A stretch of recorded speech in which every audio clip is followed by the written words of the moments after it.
Okey, Assalamualaikum. Hari ini kita akan buat sedikit ulang kaji berkaitan dengan topik yang kita belajar pada tempoh hari. Dan kita akan refresh balik, kita akan ulang balik berkaitan dengan membina ulasan. Okey, pada tempoh hari cikgu telah tunjukkan bagaimana untuk kita membina ulasan menggunakan teknik-teknik mudah yang telah cikgu berikan. Jadi cikgu dapati masih ramai yang tidak dapat membina ulasan dengan baik. Jadi apa kata kita cuba ulang kaji semula untuk kita dapat membina ulasan dengan lebih baik. Okey. Baik, jadi kita akan terus ke panduan menulis ulasan. Okey. Menulis ulasan berdasarkan bahan rasangan ataupun apa-apa bahan yang diberikan seperti gambar, poster, jadual. Okey. Dan ulasan juga mestilah mempunyai isi tersurat dan isi tersirat. Okey. Dan yang paling penting cikgu pernah terangkan sebelum ni supaya kita buat dalam bentuk perenggan, iaitu ada penutup, isi, ada pendahuluan, isi dan penutup. Jadi panjang ulasan hendaklah antara 50 hingga 80 patah perkataan. Okey, ini yang cikgu terangkan pada tempoh hari. Okey. Baik, dan kita juga boleh gunakan beberapa cara untuk kita membina ulasan.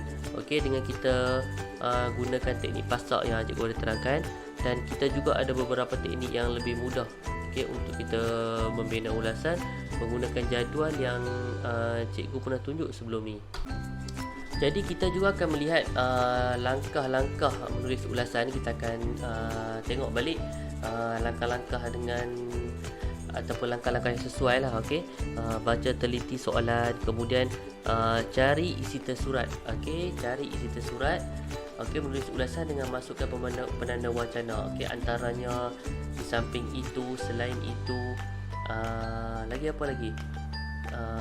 Kesimpulannya. Okey, itu antara penanda wacana.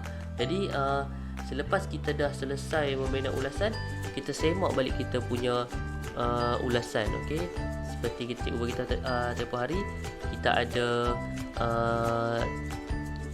kita boleh semak ulasan menggunakan sepit. Apa tu sepit?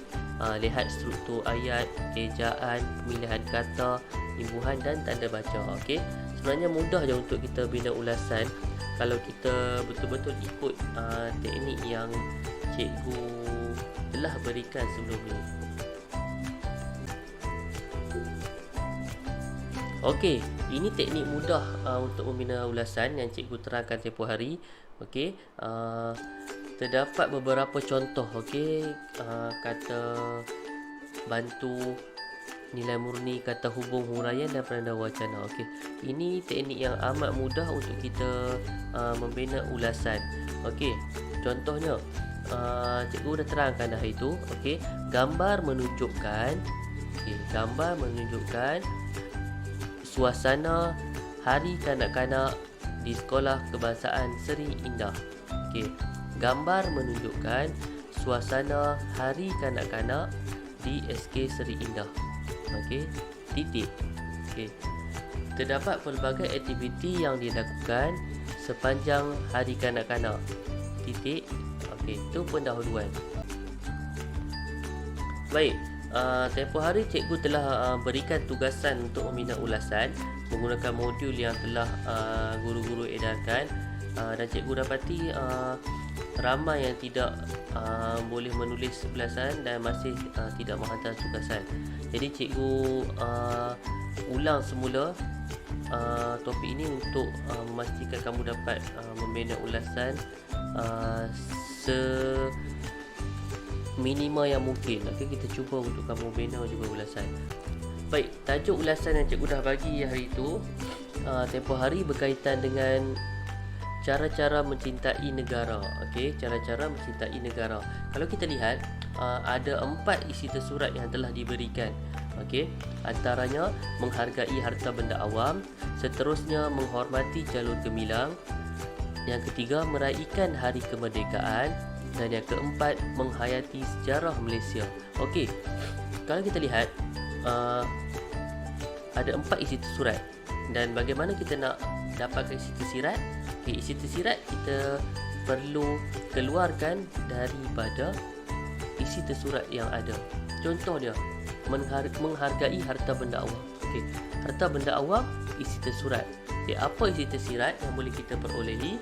Okey, jika kita menghargai harta benda awam, dia akan memberi kebaikan kepada semua orang ataupun orang lain dapat menikmati kemudahan yang ada. Melainkan jika kita rosakkan harta benda awam, harta itu sudah tidak dapat digunakan lagi. Okey, apa lagi harta benda awam? Contoh dia mesin air depan sekolah kita. Itu pun harta benda awam. Okey, itu bukan milik kita, jadi kita kena guna dengan sebaik mungkin. Dan hentian bas, okey, perhentian bas yang kita tunggu bas setiap hari untuk pulang ke rumah, itu pun harta benda awam. Dan seterusnya, menghormati jalur gemilang. Okey, cara-cara mencintai negara, menghormati jalur gemilang. Baik, kenapa kita kena hormati jalur gemilang? Kerana jalur gemilang ni merupakan lambang bagi sesebuah negara. Okey, kalau jalur gemilang bermaksud bendera lah. Okey, jalur gemilang ni nama bagi bendera negara kita. Jadi kita kena hormati dia. Okey, hormat jalur gemilang. Kerana apa? Sebab dia merupakan lambang negara kita. Kalau kita punya lambang tu jatuh di atas tanah, ia merupakan satu perkara yang amat memalukan. Jadi kita kena hargai, kita kena hormati jalur gemilang. Okey. Seterusnya, meraihkan hari kemerdekaan. Okey, meraihkan hari kemerdekaan merupakan perkara yang sangat penting. Okey, kerana apa? Kerana jika kita tidak mencapai kemerdekaan, kita mungkin tidak dapat hidup aman dan sejahtera seperti pada hari ini. Okey, seterusnya, meraihkan hari kemerdekaan. Baik, dengan meraihkan hari kemerdekaan, secara automatik dapat memupuk semangat patriotik dalam diri kita. Okey, walaupun kita kurang semangat patriotik, tapi bila sampai hari kemerdekaan, kita akan rasa ada sesuatu yang kita kena raikan. Okey, sebab patriotik ni kita kena tunjuk untuk menunjukkan kita cintakan negara kita. Okey, seterusnya, menghayati sejarah Malaysia. Okey, menghayati sejarah Malaysia. Apa dia menghayati? Menghayati ni bukan sekadar tahu, tapi kita mendalami sejarah yang telah berlaku di negara kita. Okey, contoh ada, kita ada mata pelajaran sejarah. Okey, kita boleh baca dan kita boleh ajak ahli keluarga kita berkunjung ke tempat-tempat bersejarah di negara kita. Kenapa kita kena berkunjung ke tempat bersejarah? Supaya kita dapat menghayati dengan lebih lagi sejarah satu tempat tu. Contoh dia, kalau kita tengok dalam buku teks sejarah Melaka. Okey, sejarah Melaka. Jadi kita boleh pergi bercuti ke Melaka dan melihat sendiri peninggalan sejarah yang ada di sesuatu tempat. Contohnya di Melaka. Okey, baik. Tempoh hari cikgu dah tunjukkan cara-cara untuk membina ulasan secara bertulis, dan kita boleh tengok semula. Kita ulang kembali bagaimana cikgu membina pendahuluan untuk tajuk ulasan ni. Okey, cikgu mulakan dengan gambar menunjukkan cara-cara mencintai negara. Okey, contoh pendahuluan. Nokta. Okey, gambar menunjukkan cara-cara mencintai negara. Okey, selepas itu cikgu sambung lagi. Terdapat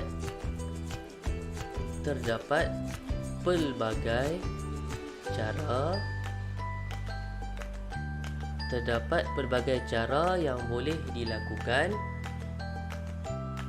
untuk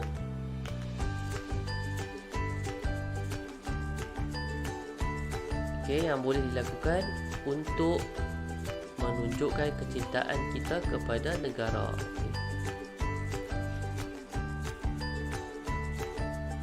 Dilakukan untuk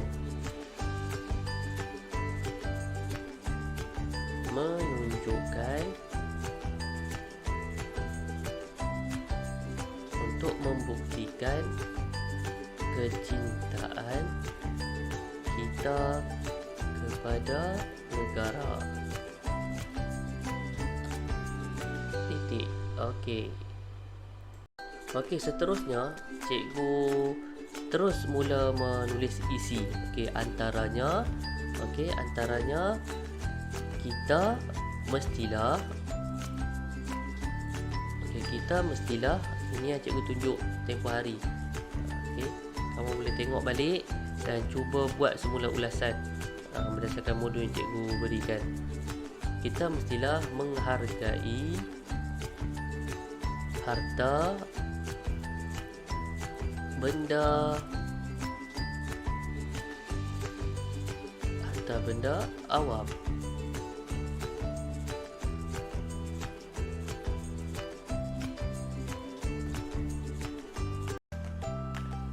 Okey, ini yang sempat cikgu tulis minggu lepas, tempoh hari. Cikgu akan baca sikit.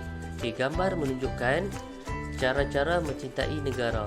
Terdapat pelbagai cara yang boleh dilakukan untuk membuktikan kecintaan kita kepada negara. Antaranya, kita mestilah menghargai harta benda awam supaya orang ramai dapat menikmati kemudahan bersama. Seterusnya, di samping itu, kita perlulah menghormati jalur gemilang. Ada dua sini silap. Kita perlu menghormati jalur gemilang kerana ia merupakan lambang negara kita. Okey, ini yang sekadar cikgu tulis minggu lepas. Cikgu harap kamu dapat bina ulasan sekadar yang ini pun dah cukup. Dan kalau yang jika boleh tambah lagi, boleh siapkan terus sampai habis. Ini contoh ulasan. Jadi cikgu harap kamu boleh cuba untuk siapkan tugasan ulasan ni seminima yang mungkin. Kita cuba buat mengikut panduan-panduan yang cikgu dah beri tempoh hari, video tempoh hari. Guna balik panduan tu supaya kamu dapat membina ulasan dengan baik. Jadi cikgu rasa sekadar itu dulu ulang kaji untuk membina ulasan ni. Cikgu harap kamu dapat cuba untuk buat juga ulasan ni. Jika ada apa-apa, boleh rujuk semula video tempoh hari yang cikgu berikan. Cikgu akan beri link nanti. Kamu boleh rujuk video tempoh hari dan video yang terbaru ni untuk penerangan yang lebih jelas. Itu saja. Assalamualaikum dan salam sejahtera.